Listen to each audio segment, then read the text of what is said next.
안녕하세요, 여러분. 오늘은 정부에서 준비하고 있는 민생회복지원금에 대해 자세히 알아보겠습니다. 최근 물가 상승과 경기 침체로 어려움을 겪고 있는 국민들을 위해 정부가 올해 두 번째 추가 경정 예산을 편성한다고 발표했는데요. 과연 누가 얼마나 받을 수 있는지, 그리고 이번 지원금의 특징은 무엇인지 함께 살펴보도록 하겠습니다. 끝까지 시청해주시고 모든 분들이 빨리 지원받을 수 있으면 좋겠습니다. 구독, 좋아요, 알림 설정은 저에게 큰 힘이 됩니다. 안녕하십니까? 어르신들의 든든한 노후를 함께 준비하는 채널 젠틀실버입니다. 먼저 이번 2차 추경의 전체적인 규모부터 말씀드리겠습니다. 정부는 현재 약 20조 원 규모의 2차 추가 경정 예산안을 대통령실과 협의하고 있다고 합니다. 이는 지난달 1일에 편성된 13조 8천억 원의 1차 추경에 이어 올해 두 번째로 편성되는 것입니다. 1차 추경이 산불 등 재해재난 대응과 통상 경쟁력 강화를 목적으로 한 필수 추경이었다면 이번 2차 추경은 본격적인 민생 지원과 내수 경기 회복에 초점을 맞춘 것이 특징입니다. 정부는 협의가 끝나는 대로 국회에 이 예산안을 제출할 방침이라고 밝혔습니다. 20조 원이라는 규모가 얼마나 큰지 감이 오지 않을 수도 있는데요. 이는 우리나라 연간 국가 예산의 약 3분의 1에 해당하는 상당한 규모라고 볼 수 있습니다. 이번 민생회복지원금에서 가장 주목할 점은 지급 방식의 변화입니다. 당초 이재명 대통령의 대선 공약에서는 전 국민에게 1인당 25만 원을 동일하게 지급하는 보편 지원 방식이었습니다. 이는 소비 진작이라는 정책 목표를 위해 사용기한을 정한 지역화폐를 전 국민에게 지급하자는 논리에 기반한 것이었죠. 하지만 현재 정부와 대통령실이 검토하고 있는 방안은 상당히 달라졌습니다. 소득 수준을 고려한 차등 지원 방식으로 전환된 것입니다. 구체적으로 살펴보면 취약계층에게는 최대 50만 원, 나머지 계층은 소득 수준에 따라 차등적으로 지원금을 받게 됩니다. 심지어 소득 상위 10%의 고소득 계층도 기본금액 10만 원을 지원받을 수 있다고 합니다. 여기서 상위 10% 소득자의 기준을 건강보험료로 살펴보면 직장가입자는 월 건강보험료 약 37만 원 이상, 지역가입자는 월 40만 원 이상, 그리고 직장과 지역을 혼합해서 가입한 경우에는 약 39만 원이 기준이 됩니다. 2025년 5월 주민등록 기준 약 5,117만 명 모두가 지원받을 수 있는 지원정책입니다. 소득 상위 10%는 10만원, 일반 국민은 25만원, 차상위계층 한부모 가족은 40만원, 기초생활수급자는 50만원을 지원받을 수 있습니다. 이러한 변화의 배경에는 몇 가지 이유가 있습니다. 첫째, 모든 국민에게 일률적으로 같은 금액을 지원하는 것이 포퓰리즘이라는 비판이 제기되었습니다. 둘째, 올해 세수 부족으로 재정 건전성이 악화될 것이라는 우려가 커졌기 때문입니다. 한정된 재원으로보다 효과적인 지원을 하기 위해서는 정말 도움이 필요한 계층에 집중하는 것이 맞다는 판단이 작용한 것으로 보입니다. 그렇다면 각 계층별로 구체적으로 얼마나 받을 수 있는지 살펴보겠습니다.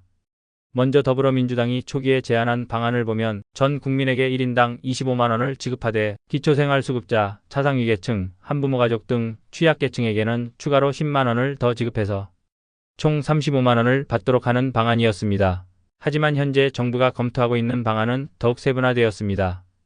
취약계층의 경우 최대 50만 원 이상을 받을 수 있고 중간소득계층은 소득 수준에 따라 차등적으로 받게 됩니다. 반면 상위 10% 고소득 계층도 기본 10만 원은 지원받을 수 있습니다. 이는 한정된 정부 재원으로 저소득층의 생계비 지원을 강화하는 데 초점을 맞춘 것입니다. 이재명 대통령도 지난 9일 비상경제점검 태스크포스 2차 회의에서 취약계층과 소상공인 우선지원 방침을 밝힌 바 있습니다. 진성준 민주당 정책위의장 역시 재정 여력이 충분하지 않다면 일정한 범위를 정해 선별 지원할 수도 있다고 언급했습니다. 지급 방법은 기존의 긴급재난지원금 20 및 국민지원금 21 신청 지급 체계를 기초로 미흡했던 사항을 보완하여 설계 및 추진할 것 같습니다. 이번 2차 추경에서 또 다른 주목할 점은 지역화폐 발행 지원 예산의 대폭 확대입니다. 정부는 전국 지자체의 지역화폐 발행을 위한 국비 지원액을 최소 5천억 원 이상 추가로 편성할 예정입니다. 이는 서울사랑 상품권, 세종의 여민전, 대전 대덕구의 대덕이롬 등 각 지역의 지역화폐 발행을 지원하기 위한 것입니다. 지역화폐 예산의 규모를 살펴보면 그 변화가 매우 극적입니다. 지난 1차 추경안에 이미 4천억 원의 지역화폐 국비 지원 예산이 포함되어 있었는데 이번 2차 추경에서 최소 5천억 원이 추가되면 올해 총 지역화폐 예산은 1조 원에 육박하게 됩니다. 지역화폐 예산의 역사를 돌아보면 흥미로운 점을 발견할 수 있습니다. 2018년 문재인 정부 당시 처음으로 100억 원이 편성되었고 코로나19 시기인 2021년에는 무려 1조 2,522억 원까지 늘어났습니다. 하지만 윤석열 정부 들어서는 3천억 원대로 줄어들었고 올해 초 예산에는 한 푼도 반영되지 않았었습니다. 그런데 1차 추경 당시 민주당의 요구로 4천억 원이 추가되었고 이번에 또다시 대폭 확대된 것입니다. 지역화폐 국비지원 예산이 어떻게 활용되는지 설명드리겠습니다. 이 예산은 지자체별로 지역화폐 할인액의 일부를 보전하는 데 사용됩니다. 일반적으로 지역화폐는 5%에서 10%의 할인 혜택을 제공하는데 이 할인액의 일부를 국비로 지원하는 것입니다.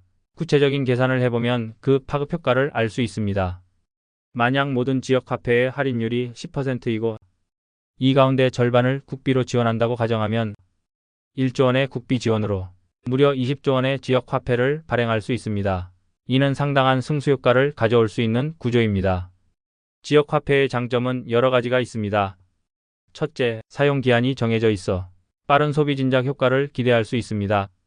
둘째, 대형마트나 온라인 쇼핑몰이 아닌 지역 내 소상공인들에게 직접적인 도움이 됩니다.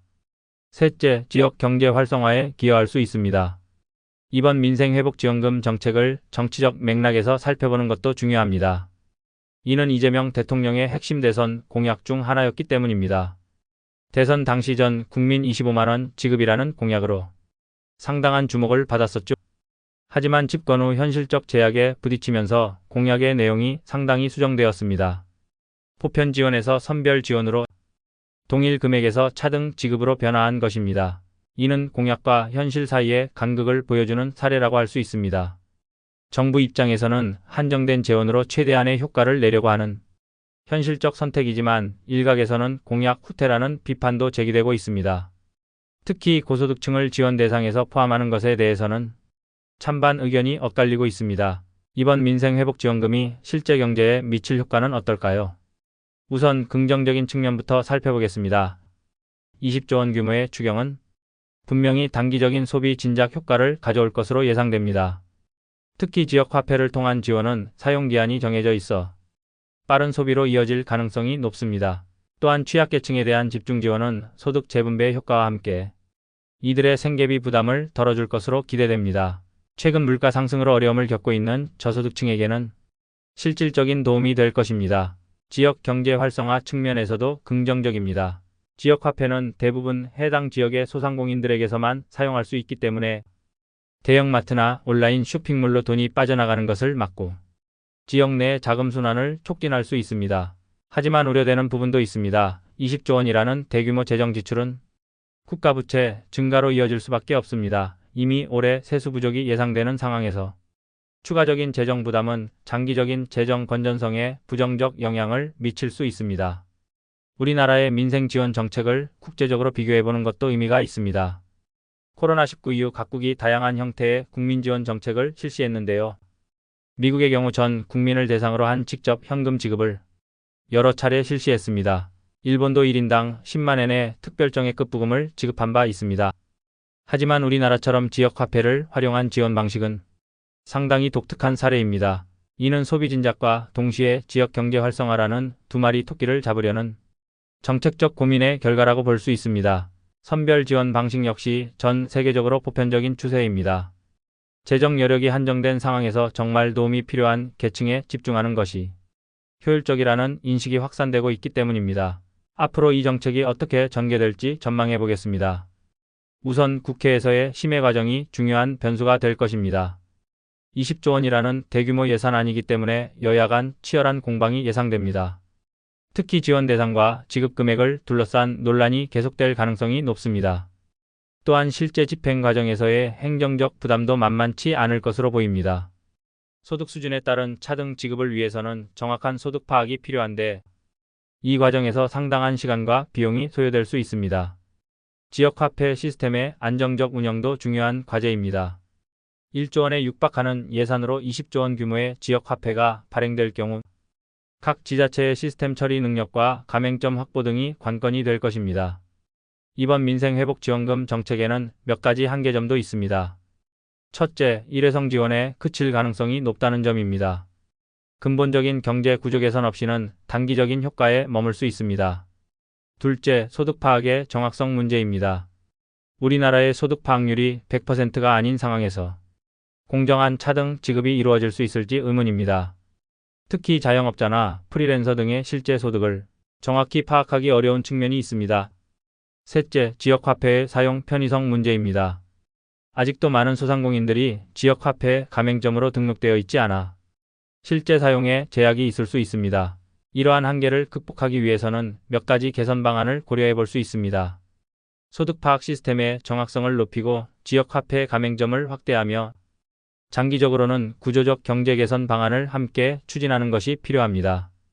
오늘은 정부에서 준비하고 있는 민생회복지원금에 대해 자세히 알아봤습니다. 20조 원 규모의 2차 추경을 통해 취약계층에게는 최대 50만 원, 일반 국민에게는 소득 수준에 따라 차등 지급되는 이 정책이 실제로 우리 경제와 민생에 도움이 되었으면 좋겠습니다. 단순히 인기에 영합하는 정책이 아니라 장기적인 경제 발전과 사회 안정에 기여할 수 있는 방향으로 설계되고 집행되기를 바랍니다. 여러분도 이 정책에 대해 어떻게 생각하시는지 댓글로 의견을 남겨주세요. 앞으로도 국민들의 실생활과 밀접한 정책 소식을 계속해서 전해드리겠습니다. 구독과 좋아요, 알림 설정도 잊지 마시고요.